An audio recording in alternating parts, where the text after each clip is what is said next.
Hey guys, Professor Bill, Comic Book University, Doctor Doom, issue number 5 of, I believe, 6. It feels like it's ramping up to end. I think this was only supposed to be a mini-series, is what it is. Anyway, this was a pretty fun book. Look, there were some things I liked, there were some things I didn't like. It's a mixed bag.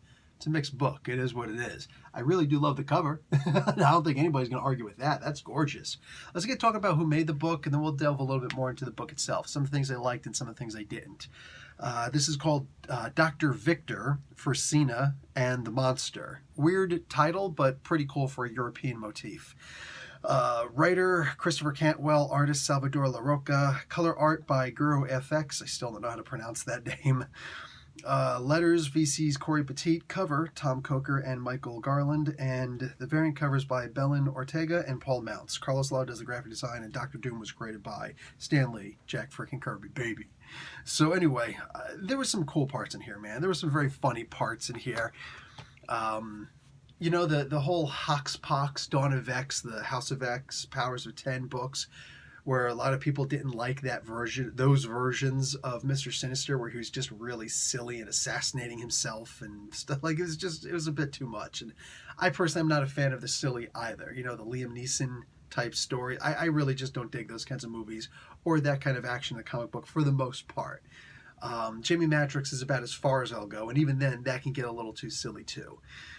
And here, there's this version of Kang the Conqueror, you know, time-traveling hijinks caper guy. Anyway, I like this version. There are some silly moments with him, and there's also some, hey, where am I right now? Like, there's something going on that I actually hope somebody decides to explain at some point. Why is Kang time hopping like this and he doesn't seem to be in control of it anymore? I really dig on that. Maybe they'll leave it alone, and in my headcanon I could just be, that's how come Kang isn't just constantly the most ridiculous thorn in the Marvel Universe's side, because, oh, every so often he gets into a bout of he's stuck time traveling all over the place, right? And once he gets himself for a couple of minutes, then he can actually try and conquer the Avengers or something. I'm down with that. I could dig that, right?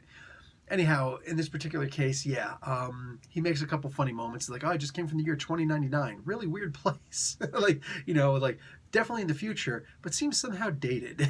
Was that an insult to the recent 2099 books led by Nick Spencer? Because that would not be cool. All that being said, that was a funny comment, you know, saying it's all been done back in 1993, was it?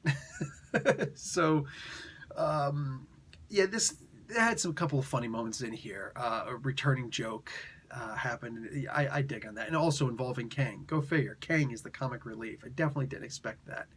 But that seems to be a running theme in this book, this title. There was a couple of scenes that were a little bit weird. I personally, this isn't a criticism, this is just a particular taste. I like the Latveria where they actually love their leader, Victor Von Doom. You know, like, he's the best one. He's the ultimate. He's the one that we want in charge. No, he doesn't really do anything that's, you know, bad. Yeah, all politicians do something bad, but, you know, he doesn't do anything that's necessarily bad. And here, this one particular citizen can't stand him because, oh, he's evil. It's like, you know, she recites the good parts of Latveria like it's a like it's a mantra, you know, a mantra, like she's a Manchurian candidate or something, you know, like, oh, free universal health care, every citizen is taken care of, there is zero unemployment, everybody has a decent living, and, you know, so on and so forth, complete safety. Somebody's like, what about the Doom bots? She's like, what about the Doom bots? You know, like, she's just good for it.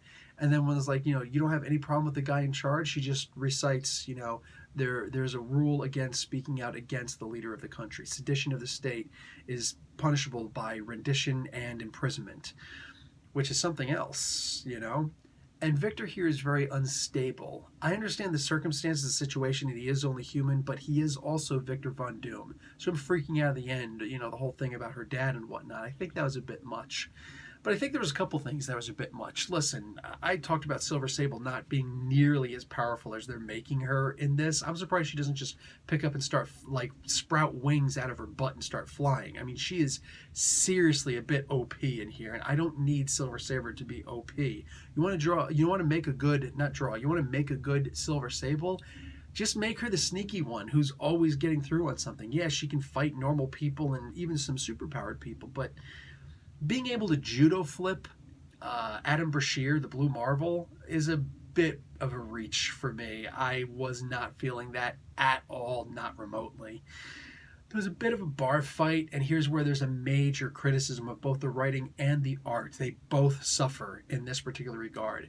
Action scenes. They're not drawn well, they're not written well. They're just not. This needs to be a spy thriller, espionage type book. I don't need to see action in this book at all. In fact, I'd be totally happy if there was no action in this book whatsoever and leave me guessing as opposed to making me say, yeah, they're actually not good at this.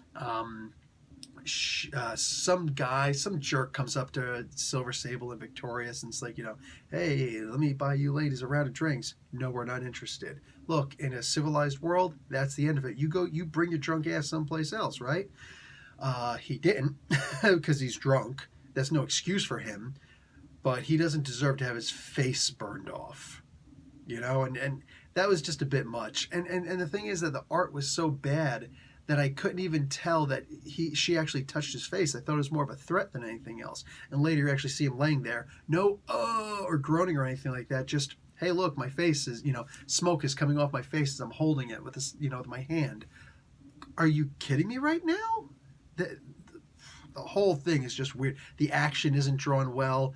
What do you call it? There's a part where Sable's holding the guy down like this, and it's supposed to be like, like that, but it's drawn like, and he's just like looking up. It's almost like, hey, I just gave you the Heimlich maneuver. Are you okay? Are you breathing on your own? He's looking up. Was I unconscious? That's what it looked like to me. It's just really not great. We got to work on those action scenes. That's the writer. That's the artist. That's the book. We got to work on those. I'm just saying, constructive criticism. I love you guys. All that being said, even the bartender, when he's like, hey man, I'm going to call the police. Here's this big dude who's not pulling out a 12 gauge. He's not pulling out a baseball bat, which is fine. I'm cool with that. Cell phone, usually works just as good.